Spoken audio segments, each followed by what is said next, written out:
Welcome to Nina in the Kitchen, where today I am making scones. Lemon blueberry cream scones. They are so delicious. You can change the flavors up so many ways, so you can get really artistic with this. They're so easy to make that I'm hoping that you'll do this in your home and not go out and buy them, because buying these in a bakery in America, it's like you get this brick. They're heavy, they're dense. These are going to be tender and moist and delicious. So let's start with the mise en place. Everything in its place, ready to go. I have 2 cups of all-purpose flour, that's 240 grams, and a little bit extra in case you need it for the bench later on when you pull this dough together. 1 tablespoon of baking powder, that's 10 grams. 3 tablespoons of sugar, white sugar, that's 40 grams. You'll need a ½ teaspoon of salt. This is 5 tablespoons, 70 grams of very cold butter. I had this in the freezer, actually. This is ½ of a cup of fresh or frozen blueberries. We're going to get 1 teaspoon of lemon zest out of this little guy, and 1 cup, 240 mils of heavy cream. What I recommend to people is to take your measuring teaspoon and put it in your hand and see what a ½ teaspoon or a teaspoon looks like. That way, if you don't have them handy, you can just gauge what it is, because you don't really have to be that exact. I also want to talk about the best way to put this dough together. You can use your hands, but the French chef in my head always says, "Stay away from my butter with your hot hands." You can use a mixer if you have a stand mixer. You can use one of your paddle attachments, and it will press this butter into shards if you want that. You can also use a fork or a pastry cutter and mash all of this. Do not use your hands. The other way to go, and I think that it's the best method, it's where everything's incorporated very beautifully, and that is my beloved food processor. So I'm going to pull that out. I'll be right back. Before I start making noise and putting stuff together, the other thing that you must know about this is you get the best results if you use cream and not milk. If you use milk, you'll get a tougher scone. So the cream is important here.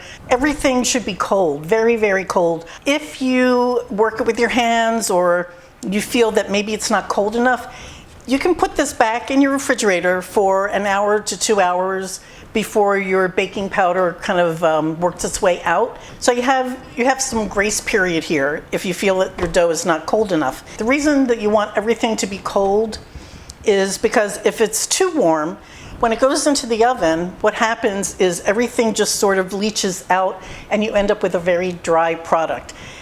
Turn your oven on to 425. All of the dry ingredients are in here. So that means your flour, the baking powder, salt, and what else? Oh, sugar, of course. Now, a lot of people would take their lemon skin and they grate like this. That's fine to do, but if you're trying to measure something, I think this is a better method. And it's just, you flip this around and you just get a teaspoon this way. Is that a teaspoon? I would say so. If you're doing this by hand, then all that you need to do is take those ingredients and whisk them. I put the lemon in here because I wanted the sugar to kind of agitate the lemon skin so that the oils from that lemon come out. Also, if you don't have fresh lemon, if you have lemon oil or extract, go ahead and use that. I'm going to pulse this just to stir everything up. I'm going to put the butter in now. This is only going to need 3 pulses, maybe 4. 1-second pulses, and you're there. I took the flour mixture out so that you could see it, but also because I'm using blueberries, I don't want to finish this in my processor because these are just too delicate. It's not a dough yet, but you want your mix to look like this. Very fine, tiny little pieces of butter. Just about the size of rice. You see that? Or orzo pasta or something like that. Then I'm going to pour this in and hold back on some of your cream. I'm going to hold back, I would say that's about a 1/4 cup. And you're going to just mix this, throw those berries in there, mix it up. It's going to look shaggy, And then I'm going to turn it out as I'm pulling this up. I'm just checking the bottom to see how much dry flour there still is. And it's a substantial amount, so I'm going to pour the rest of this in there. This is what is called an American style scone.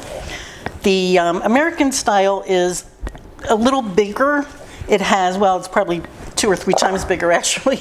It always has something in it. There's fruit, nuts, you can put chocolate in here. People do all sorts of things.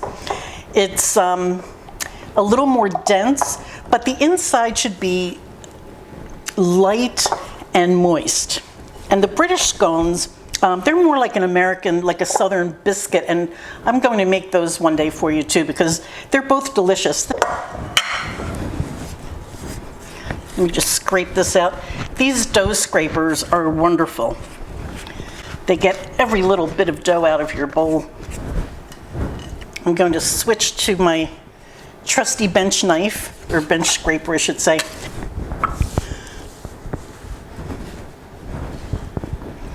The beauty of scone is that no matter if it's English or American, it's a very simple thing to put together. It's a simple pastry, and like all pastries, you want to work cold. That means everything should be cold, and bake hot. This is going into 8 pieces. This is about, I have my trusty little thing right here, 6 inches. I go for height. I want this to be about 1 inch high, which it is. So that's what I like. Some people like them thinner. You do whatever you like. Now, so work cold, bake hot. That's a baker's motto. Anytime you make pastry, except for a choux paste, everything that goes into your oven should be cold. Then when it hits the oven, you bake it hot so that it helps to rise. What I'm going to do with this is, it feels chilly to me, but I think I'm going to put it in my freezer. So that's something you can do if you think this may be a little too warm. Refrigerate or freeze. Freeze for a maximum of 20 minutes. You can refrigerate it for up to an hour. I am going to put these pieces on my sheet pan. I'm going to brush these with some heavy cream. Whatever goes into the middle seems to take a little more time to cook. So the little guy is going in the center. You can patch that together.